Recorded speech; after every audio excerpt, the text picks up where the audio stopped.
Marcus Chen stood in the marble lobby of Chen Technologies, his mop moving in steady circles across the pristine floor.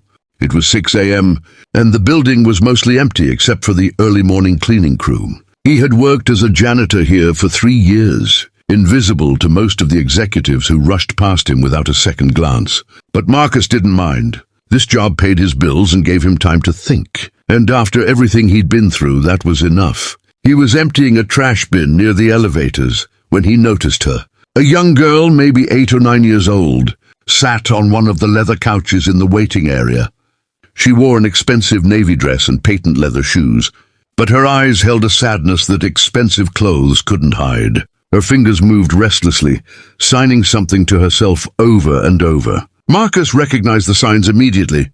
His younger sister, Emma, was deaf, and he'd learned sign language as a teenager to communicate with her. The girl was signing alone, alone, alone, repeatedly, her small hands forming the word with increasing desperation. Marcus's heart ached. He looked around and saw no parents, no nanny, no one watching this child. He approached slowly, not wanting to startle her, and positioned himself where she could see him. Then he signed, "Hello, are you okay?" The girl's eyes went wide with shock. Her hands froze mid-sign, and she stared at Marcus as if he'd performed magic. Slowly, hesitantly, she signed back, "You can understand me." "Yes," Marcus signed with a warm smile. "My name is Marcus." "What's yours?" "Lily," she signed, and then the floodgates opened. "Nobody ever talks to me. They talk around me about me, but never to me. My dad brings me here every morning before school because he has early meetings. Everyone ignores me. They think I can't understand anything because I can't hear." Marcus felt anger rising in his chest, but he kept his expression calm for Lily's sake. He sat down on the couch beside her, maintaining a respectful distance. "Well, I'm talking to you now," he signed. "And I think you probably understand more than most people in this building." For the first time, Lily smiled. It transformed her entire face, and Marcus could see the bright, intelligent child hidden beneath the loneliness. "Do you work here?" She signed. "I'm a janitor," Marcus signed honestly. "I clean the building every morning." "That's important work," Lily signed seriously. "Without you, everything would be dirty and gross. My dad says he's important because he runs the company, but I think making sure people have a clean place to work is important too." Marcus was impressed by this child's wisdom. "Your dad runs this company." "What's his name?" "Richard Chen," Lily signed. "He's very busy, always very, very busy." Marcus's stomach dropped.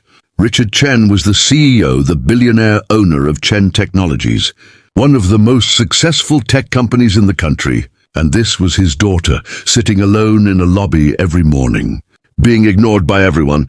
"Does your dad know sign language?" Marcus asked gently. Lily's hands moved slowly, sadly. "No, he says he doesn't have time to learn. He hired people to teach me to read lips instead. But it's hard, and I don't always understand. Sometimes I just pretend I understand so people will stop being frustrated with me." That broke Marcus's heart. "You shouldn't have to pretend. Lily, you deserve to be understood exactly as you are." Over the following weeks, Marcus made sure to arrive early enough to spend time with Lily before she left for school. They talked about everything, her favorite books, her dreams of becoming a scientist, her loneliness at school, where the other children didn't know how to communicate with her. Marcus brought her books in sign language, taught her jokes, and listened when she needed someone to understand her frustrations. One morning, Lily was signing excitedly about a science project she wanted to do when a sharp voice interrupted them. "Excuse me, what exactly are you doing with my daughter?" Marcus looked up to see Richard Chen standing there, his expensive suit perfectly pressed, his expression a mixture of confusion and suspicion. Marcus stood respectfully, signing to Lily. "I'll talk to your father," before turning to face the billionaire. "Sir, I was just talking with Lily. She's here alone every morning, and I thought she might like some company." Richard's eyes narrowed. "Talking to her? She's deaf. She can't have conversations." The ignorance in that statement stunned Marcus, but he kept his voice level. "With respect, sir, Lily can absolutely have conversations. She's been having them with me every morning for the past month in sign language." Richard looked at his daughter, who was signing something urgently. He turned back to Marcus with frustration. "I don't understand what she's saying." "She's saying that I'm her friend." "And that you should learn to talk to her the way she talks." Marcus translated, his voice gentle but firm. For the first time, Richard Chen looked truly uncomfortable. "I've hired the best speech therapists, the best teachers to help her integrate into the hearing world. But who's helping her be accepted in her own world?" Marcus asked quietly. "Who's meeting her where she is instead of forcing her to adapt to everyone else?" Richard was silent. Marcus could see something shifting in the man's expression, a crack in the armor of the busy, important CEO. Lily walked over to her father and tugged his sleeve. Richard looked down at his daughter, really looked at her, perhaps for the first time in years. "Would you teach me?" Richard asked Marcus suddenly. "Sign language.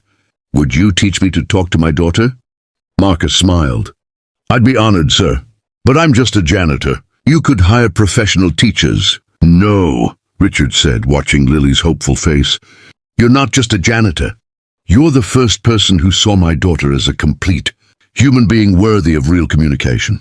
You're exactly the teacher we need." What happened next surprised everyone in the building. Richard Chen, Billionaire CEO, began taking daily sign language lessons during his lunch break. Not from expensive private tutors, but from Marcus, the night janitor. At first, the executives whispered and gossiped, but Richard didn't care. For the first time, he had priorities that mattered more than appearances. The lessons were clumsy at first. Richard's hands, so accustomed to typing and signing business contracts, fumbled over the graceful movements of sign language. But Lily was patient with her father, encouraging him, correcting him gently, and her face glowed with happiness every time he successfully communicated with her. Marcus watched the relationship between father and daughter transform. Richard began leaving work earlier to have dinner with Lily. He attended her school events and insisted that interpreters be present. He learned about deaf culture, about the beauty and completeness of sign language as a full linguistic system, not a poor substitute for speech. But the changes went beyond the Chen family. Richard instituted new policies at Chen Technologies, hiring deaf employees and ensuring accessibility throughout the company.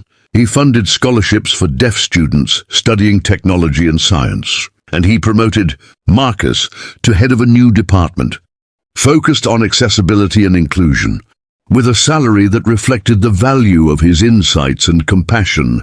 "I spent years trying to fix my daughter," Richard signed to Marcus one day, his hands moving with increasing confidence, "when all along what needed fixing was my own perspective." Lily, now thriving with a father who truly communicated with her, flourished in ways no one had expected. She joined science clubs, made friends in the deaf community, and never again sat alone in a lobby being ignored. She had found her voice through her hands, and her father had finally learned to listen. On the one-year anniversary of that first conversation, Marcus found a letter on his new office desk. It was from Lily, written in careful English with a signed video message attached. "Thank you for seeing me when no one else did," she wrote. "Thank you for teaching my dad that love means learning someone's language, not forcing them to learn yours. You changed my whole life just by saying hello." Marcus wiped tears from his eyes.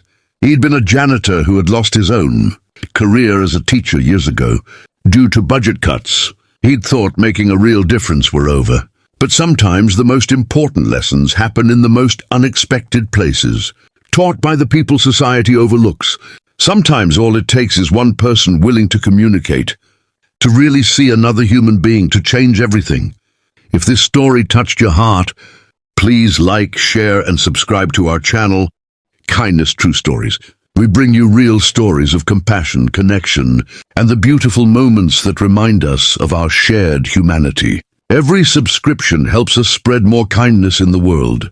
Thank you for being part of our community.